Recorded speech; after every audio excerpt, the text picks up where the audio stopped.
There's skylarks above me as I'm walking this bit of ground. The birdsong of the battlefields as they are today is an important link to the battlefields of more than 100 years ago, because soldiers in the trenches heard those birds too and wrote about them in their diaries, their letters, and even their poems. And I always think that if you are appreciating this landscape, part of the understanding of it is to understand how the natural world fits into that, and the birds are very much a part of that. And I think give that landscape of the old Western Front, the battlefields of the Great War, it's part of the uniqueness of it really, into how these different levels of it connect. We're walking up alongside a strip of woodland now. We've just crossed the main road, which was the old railway line before the Great War, and this strip of woodland being alongside a railway line was known as Railway Wood, and this was very close to the front line for much of the Great War.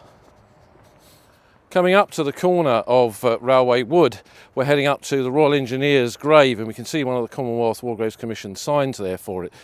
But before we get up onto that part of the battlefield, we see another reminder of the Great War, not these metal cages, but the crazy paving in front of this property here, which we can see are made up of blocks from German bunkers, or meant to have been from German bunkers. These are the prefabricated concrete sections that the Germans made behind the lines for their concrete constructions here in Flanders, and these were salvaged from the site some years ago, and the owner here made a driveway out of them and a nice piece of Great War recycling.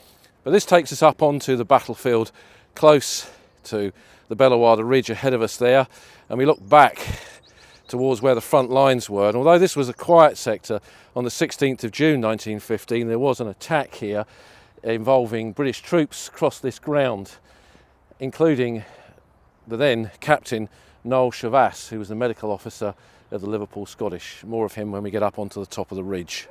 So we're walking up to the crest of the Bellewaarde Ridge now. The ground is rising ahead of me as I walk alongside this narrow strip of woodland.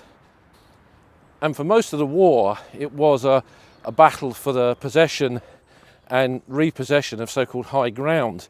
And when we talk about the ridges around Ypres, and we're coming up to the Bellewaarde Ridge now, we're talking about ridges that were tens, not hundreds of metres above sea level. But in what is a flat landscape, this is enough to give you an advantage. And for most of the war, certainly from mid-1915 to mid-1917, it's the Germans that have that advantage.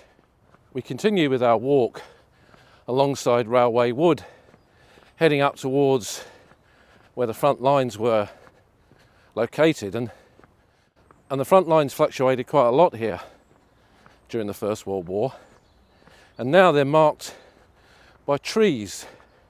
We've got here a blue framed tree marker, and as we get close to it we can see a wartime aerial photograph, and blue means this is the British front line. Just ahead of us in the distance round the bend there is a tree with a red line round it, indicating that's the German front line, and that's less than 50 metres away. So we can see how close both sides here were during the Great War. And we'll continue on to what is approaching the crest of this Bellewaarde Ridge, and we're going to take a side track up to the Royal Engineers' grave, the RE grave, a unique military cemetery from the First World War. And coming out onto this track, and again walking the battlefield gives you a chance to walk ground like this and be literally off the beaten track. It puts us in the middle of no man's land now, with the British front line just behind us there on the edge of Railway Wood, and the German front line more towards the crest of the Bellewaarde Ridge, which we can see just ahead of us there. We saw some evidence of Great War recycling with the concrete blocks as a driveway, and here in this fence post along the edge of the track leading to the Bellewaarde Ridge, we see a bit more. The farmer here has electrified the fence and has put some insulators in, and he's used the neck of Great War rum jars as the insulators. You often find these in the fields when you walk here. The rum jar smashes up and only the neck section is left and a few fragments. And here we have two examples of this, two rum jar necks being used as insulators on this electric fence. Not their original purpose, but fragments of the Great War still in use more than a century later. Quite incredible, really. And we've come now to the Royal Engineers' grave, this unique cemetery here on the Bellewaarde Ridge. And we take the nice, neat path up to this cemetery, and we can see the cross of sacrifice just ahead of us there. But there are no headstones. Why is that? And that's something that we'll discuss when we get here. The RE grave, the Royal Engineers' grave, commemorates a dozen tunnellers of the 177 Tunnelling Company who died beneath this ridge from 1915 to 1917. When we look at the names that are on the Royal Engineers' grave, we see sappers, of course, men of the Royal Engineers, but we also see men from infantry regiments who were also attached to the tunnellers, men who perhaps had pre-war mining experience, who were brought into the tunnelling company to do work, or perhaps just do the donkey work that was required to work on these tunnels. That was very common, to have infantry soldiers attached who would carry out the spoil from the tunnels, for example, to be distributed behind the lines. One of those named on the Royal Engineers' grave here is Second Lieutenant C.G. Boothby. Geoffrey Boothby was an officer in 177 Tunnelling Company who died here in 1916. He wrote a whole series of letters home to his girlfriend Edith, which thankfully was preserved and published in a fantastic book called 30 Odd Feet Below Belgium, which is still available, in fact just recently been reprinted and well worth seeking out. And one of the many accounts of his service on this part of the battlefield is a kind of masterful understatement, really, of what the reality of tunnelling beneath the Western Front was all about. He says, "Mining is a peaceful business. We dig a bit and listen a bit, and everything is very nice, until we hear the Boche digging too." And what he meant by that was they weren't just digging tunnels to place charges and blow up enemy positions. They were looking for the enemy's tunnels as well, to kill the enemy miners with their own underground charges, camouflage, and the enemy, the Germans, were doing the same to them. So this war was not just about blowing up positions underneath the battlefields on the other side of no man's land.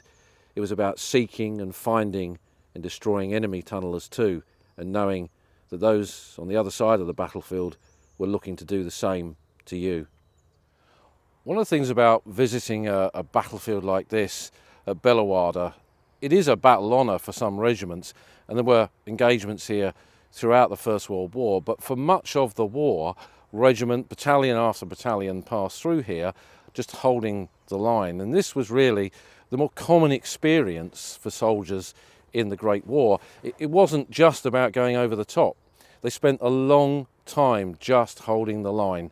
And many men came to places like this, as incredible as it may sound, and served for months in the trenches here and were wounded or killed and never once had a chance to fire their weapon in the direction of the enemy, because there was nothing going on here.